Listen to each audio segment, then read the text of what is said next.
So do you think everything they say is right and that we are heading towards a totalitarian regime across the world? I definitely think it's one vision of the future, yeah. The question is, what are we doing as the people to prevent it from happening? This is Callum Smiles for Rebel News, and today I am in central London to follow a group of grassroots freedom activists as they do their outreach programme on the London Underground, where they try and inform the general public about what they fear is a dystopian future of a Chinese-style social credit system here in the United Kingdom. What they do is on packed tubes, they give a brief speech telling people about their concerns around a possible cashless society, digital IDs and a social credit system like we see in China. So Nazarene, tell me about what you're doing on this train then today. So we're going to be handing out these leaflets about, like it says, digital ID or digital money, social credit system, facial recognition. It's basically explaining what our future is looking like according to the World Economic Forum and other multi-billionaires who think they rule us. And it's giving solutions as well and ways to prevent it from happening, as well as explaining what it is, because we were about giving solutions instead of just talking about the problems. So yeah, very good leaflet, and we hand it out and we explain to people what's going on. If they have any questions, we answer them. So yeah. And for those that would question that we are going down this dystopian path, what sort of evidence could you say that there already is here in the UK that we are going down that route? Well, many shops are cashless now, so you can't even pay with cash even if you want to, which is dangerous because if you look at, if all shops turn cashless, they can just shut down our bank accounts whenever they want to, like Justin Trudeau did in Canada when the truckers were protesting, and they couldn't even buy food because the shops were cashless nearby. So that's the problem, and that's happening already. The actual evidence is Klaus Schwab literally said you're going to own nothing and be happy in his speech about Agenda 2030. So what do you mean we're going to own nothing? What do you mean by that? Who are you to say that? What are you planning on doing to make us own nothing? How are you going to get that happening? What are you going to take away from us? Good afternoon, guys. We're here to give out some leaflets today about the New World Order, of a system they're trying to push upon us. We have a cashless society and a social credit system. See, I'm just 18 years old and I'm on my way back from college here, and I've decided to take the time to warn you about this with my friends here, about the digital system and the 15-minute cities they're trying to push upon us. So I'll be grateful, guys, if you could take a leaflet. Thank you. All I'm here to do is just spread a little bit of information. I don't know if you've noticed, but the banks are closing down, cash is gradually being removed out of our society, and that's a real issue because as soon as we turn to a digital system, we're reliant on the government. I think we've learned the past 3 years is the government isn't someone to rely on. So if you please take a leaflet, that'd be great. Just give it a read. Really reliable information and really great sources. Thank you. So after giving their speech here on a packed train here in central London, it caught everyone's attention. Everyone looked up and watched as they addressed the entire train. And it's quite encouraging to see that actually a lot of people are quite receptive to the information they want to hand out. Do you mind if I ask you what you think about everything they had to say here today? Incredibly based. Yeah, I don't necessarily disagree with any of it. It's the most interesting protest I've ever seen, and yeah. Do you think more people should be doing this? I mean, Protesting or espousing the narrative or what? Well, Any protesting sort of in subsequent action? protesting in like this sort of manner. What's the follow-up? We need action. What Protest sort? is just the first step.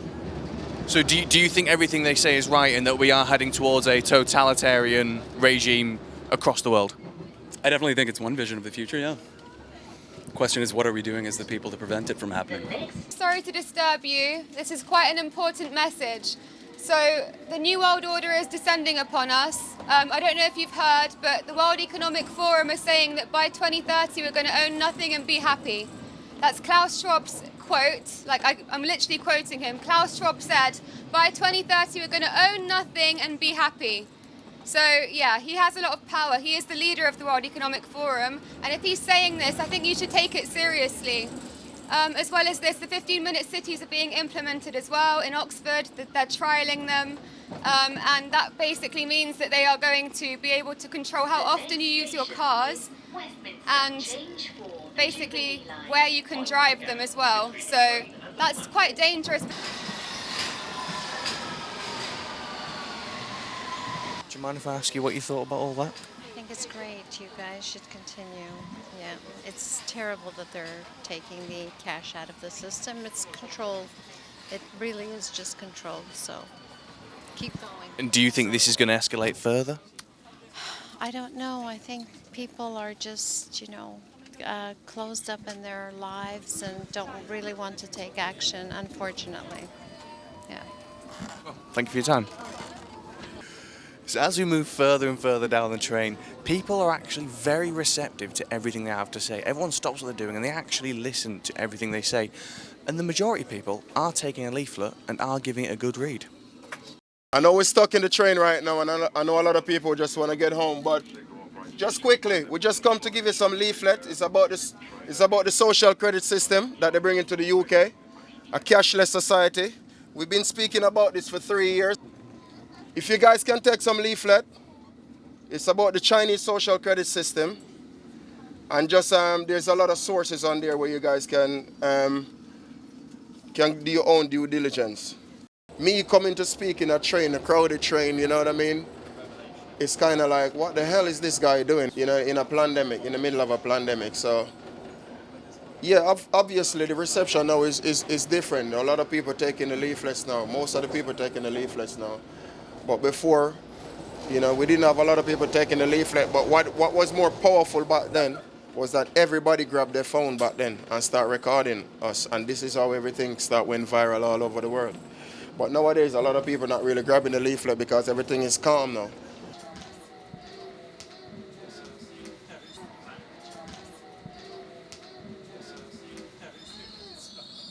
I don't know if we've noticed, but cash is beginning to sort of be removed out of our society.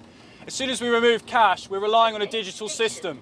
We know we can't rely on the government. Look what's happened the past 3 years. We all know there's something wrong here. Social media doesn't work. We've been shadow banned now, ridiculous amounts of times. Our views are not just halved, not just quartered, but they're just minuscule compared to what we can achieve with outreach. When we go out and do outreach, we're giving out hundreds and hundreds of leaflets. Last weekend, we had an outreach march. We gave out 30,000 leaflets. That's a lot of leaflets to give out in one day, and we keep going. We're not going to stop. And as a 17-year-old, I see it as my responsibility, and I see it as responsibility to my generation to fight for my future. And it's not the older generations, it's my responsibility. Just here to warn you about the cashless society and social credit system. Some people on the tube didn't think the idea of a Chinese-style social credit system was a bad idea. So we're following them as they're doing this. So they're talking to people about this social credit system that's already implemented in China, and they're saying is going to be implemented here, or rather is already being implemented here. Is that something you're aware of and concerns you? No, not really. I think it's just going to happen, and it's not that bad, and no, I'm personally not that worried about it. Why do you think it's not that bad?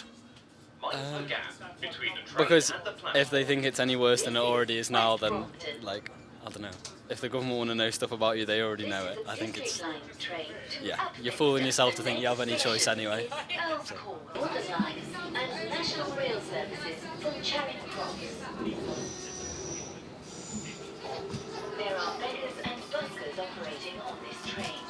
So. So what do you think with the idea of a cashless society here in the United Kingdom? Well, I don't know about the United Kingdom, but in the United States, I think it gives the government too much power over individuals. So anybody that doesn't agree with the standard line can have their finances cut off, it's things like that. There's some good things about it, but there's too many bad things. Can you see Western countries like us and America looking more like China in the near future? Absolutely. We're definitely headed that way. So the social credit system people are concerned about is the Chinese social credit system. Freedom campaigners fear a similar model of population control to that used in China could eventually find its way to the streets of Britain.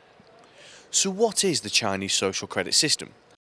The Chinese social credit system is a broad regulatory framework intended to report on the trustworthiness of individuals, corporations, and government entities across China. The system works alongside the nation's currency, like a tiered reward system. The higher your score, the more things you can buy and the more perks you're entitled to. In contrast, the lower your score, the less things you can buy and the lower quality of purchases you can make, such as being limited to using only the bus instead of the quicker and more comfortable high-speed rail. You can even be completely restricted from travelling out of an area due to having a low social credit score. The system relies on a surveillance grid consisting of hundreds of millions of CCTV cameras with ANPR and facial recognition software watching every citizen's movements. The Chinese-style system also incentivizes citizens to report on other citizens' faults to the authorities. If you inform on bad behaviour, that in effect shows you're a good citizen and helps raise your social credit score. Volunteer work for the state also bumps up your social credit score. It's not uncommon to see groups of Chinese citizens volunteering on the streets to help bolster their score. The social credit system is facilitated by the digitization of everything. Your details are stored in a central government database and your information is all linked together. Your personal details, living arrangements, qualifications, education and health records are all stored in the system by the Chinese government. In some parts of China, citizens' biometrics are incorporated into the social credit system. So in some urban areas, citizens must scan their faces to approve their purchases and to enter or leave a location. Citizens who are deemed to be offenders can be doubly punished in China, with their credit score going down and in some places having their face shown on the digital billboards of shame. How it is officially portrayed is that good behaviour gets rewarded and bad behaviour is punished. Supporters believe it instills discipline in those who are unable to discipline themselves. However, critics label it as Orwellian, intrusive and totalitarian, stating it infringes on an individual's privacy and what is deemed good and bad behaviour is subjective and it is a dangerous means of controlling the population.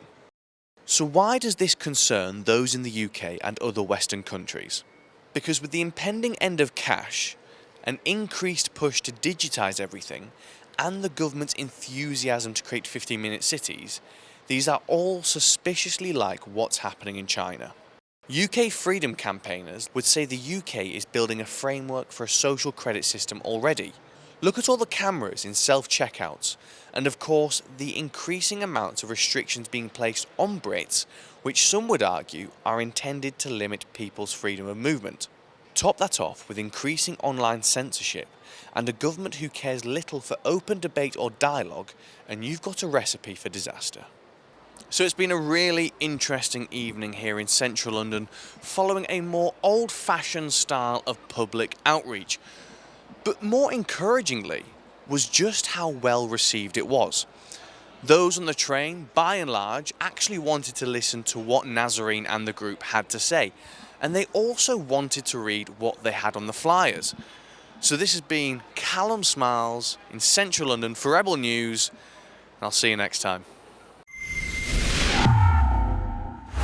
If you like all the stories we cover here at Rebel News UK and you find it both informative and interesting, please head over to ukreporters.co.uk where you can help fund our crowd-funded journalism, as we simply cannot do this without you. So that's ukreporters.co.uk. Thank you.